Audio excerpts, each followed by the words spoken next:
मराठी माणसावरती अन्याय झाला तर सर्वप्रथम धावून जातो तो म्हणजे सैनिक.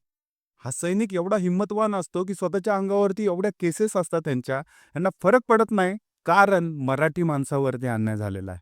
तो मराठी माणसाला मदत करतो. कुणाचा ऑफिसमधला प्रॉब्लेम आहे, कुणाचा घरामधला प्रॉब्लेम आहे, सोसायट्यामधला प्रॉब्लेम आहेत. जे बाहेरनं आलेले परप्रांतीय आहेत ते मराठी माणसावरती अन्याय करतात.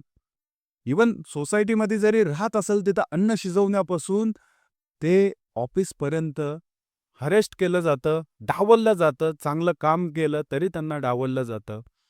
मग यावेळेस अन्यायाच्या वेळेस धावून कोण येतात? हे सैनिक. हे सैनिक स्वतःच्या जीवाची पर्वा करत नाहीत.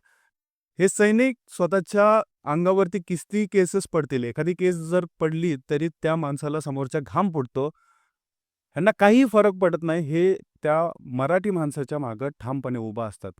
कारण ह्यांना मराठी भाषा जपवायची आहे. महाराष्ट्रामध्ये मराठी टिकून ठेवायची आहे. त्यासाठी हे प्रयत्न करतात. मित्रांनो, हे जे सैनिक आहेत, हे महाराष्ट्राच्या प्रत्येक कानकोपऱ्यामध्ये आहेत. आणि हे ज्यावेळेस मराठी माणसावरती अन्याय होतो, त्यावेळेस जाऊन चांगला समाचार घेतात त्या समोरच्या व्यक्तीचा. आणि ह्याच माणसांना म्हणलं जातं गुंड. गुंड का म्हणलं जातं? कारण आपल्या भाषेसाठी, आपल्या संस्कृतीसाठी हे लढतात त्यामुळं गुंड म्हणलं जातं? तर नाही मित्रांनो. कारण हे जे आहेत, हे आपल्या भाषेला टिकवण्यासाठी ज्या प्रकारे भांडणं करतात, ज्या प्रकारे मारतात, व्हिडिओ व्हायरल करतात, ह्या गोष्टीला लोकं गुंडगिरी म्हणतात.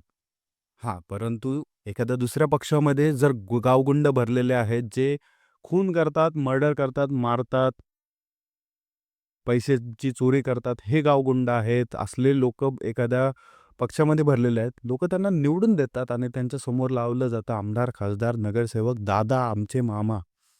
का? लय मोठा माणूस. काय केलं? 10 मर्डरी केले, 5 हाफ मर्डर केल्या, नगरसेवक झाला, आमदार झाला. हा मोठा माणूस.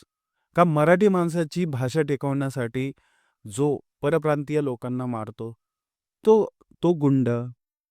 का एवढ्या लोकांचं शोषण करून, पैसा कमवून, काळा पैसा कमवून, लोकांवरती दबाव टाकून मोठा झालेला माणूस तो गुंड. त्याच्यामुळे डिफरन्स तर तुम्हाला पण क्लिअर होतो या ठिकाणी काय. पण जे खरं आहे ते तुम्ही एक्सेप्ट करू शकणार नाही कधी. आपला मराठी माणूस हा महाराष्ट्राच्या कानाकोपऱ्यात आहे. आपला मराठी माणूस कॉर्पोरेटमध्ये काम करतो, आपला मराठी माणूस बँकेमध्ये काम करतो.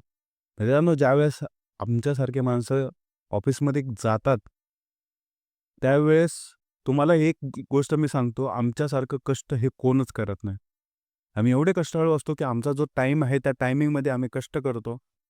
हां, फक्त आम्हाला ह्या गोष्टीचा माज आहे, की आम्ही जास्त काम वेळेनंतर करणार नाही. आणि काही-काही जण करतात तरी पण. तरी देखील आमच्यासारख्या तरुणांना डावललं जातं. प्रमोशन्सपासून डावललं जातं.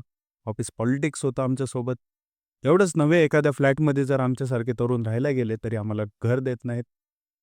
मांस-मच्छी पकवायची नाही, कुठल्या गोष्टी करायच्या नाही, यांसारख्या गोष्टी हे लोकं बोलतात. तुम्ही विचार करा मित्रांनो. आम्ही या महाराष्ट्रामध्ये मराठी म्हणून आलो. इथे जन्म घेतला, इथं वावरलो, इथं सगळ्या गोष्टी केल्या आणि आमच्याकडेच ते अधिकार नाही आहेत का? आम्हालाच दुसऱ्याच्या दबावाखाली राहावं लागतं का? ह्या गोष्टी विचार करण्यासारख्या आहेत. म्हणूनच मित्रांनो, मराठीला मतदान करा. मराठीला मतदान यासाठी करा, तुमची भाषा तुमच्यासोबत असेल. हे सैनिक तुमच्यासोबत असतील. तुमच्यावरती कुठं अन्याय होत असेल, तर हे सैनिक पहिलं धावून येत असतील. तुम्हाला विचारणारे लोकं आहेत. आपली भाषा टिकवणारे लोकं आहेत. आणि आधीसारखं राहिलेलं नाहीये, की कोण कोणाचं पाय ओढल, तू पुढं चालला, मी पुढं चाललो म्हणून एकमेकांचे पाय ओढल. समजूतदार दुनिया आहे, समजूतदार मराठी लोकं आहेत, एकमेकांच्या खांद्याला खांदा लावून चालणारे लोकं आहेत. परंतु ज्यावेळेस मतदान येतं, ज्यावेळेस इलेक्शन येतं, त्यावेळेस हा एकाकीपणा आपण दाखवत नाहीये. आणि हा एकाकीपणा दाखवायचा आपल्या मराठी भाषेसाठी. मराठीला मतदान करा, मराठीला जपणाऱ्या लोकांना मतदान करा, ना की मराठीला विरोध करणाऱ्या लोकांना मतदान करा. तुम्ही ज्या गोष्टी ऐकत आहात, तुम्ही ऐकल्यावरती पण तुम्हाला घाम फुटल, की बाबा रे, काय बोलतात हे नेते? परप्रांतीय बाहेरचे आलेले कोण कुठले, हे आमच्यावरती रुबाब करतात, आमच्या मुलांवरती रुबाब करतात आणि लोकांना डायरेक्ट म्हणतात, आमचा महापौर होणार. आज आमचा महापौर होणारे म्हणतात ते. उद्या आमचा पालकमंत्री होईल, परवा आमचा मुख्यमंत्री होईल. मग हे महाराष्ट्र कुठे गेलं? परप्रांतीयाच्या हातात. का रे बाबा रे, तुमच्या इकडं काय नाही आहे म्हणून तुम्हाला आम्ही सहारा दिला, इथं आणलं, तुम्हाला आहे ना नोकऱ्या दिल्या, संधी दिल्या, तुम्ही बिझनेस केला, मोठं झालं, सगळ्या गोष्टी झाल्या. परंतु तुम्ही तुमच्या गोष्टी आमच्यावरती लादायचा प्रयत्न करताय. कुणी सांगितलं? कुणी शिकवलं?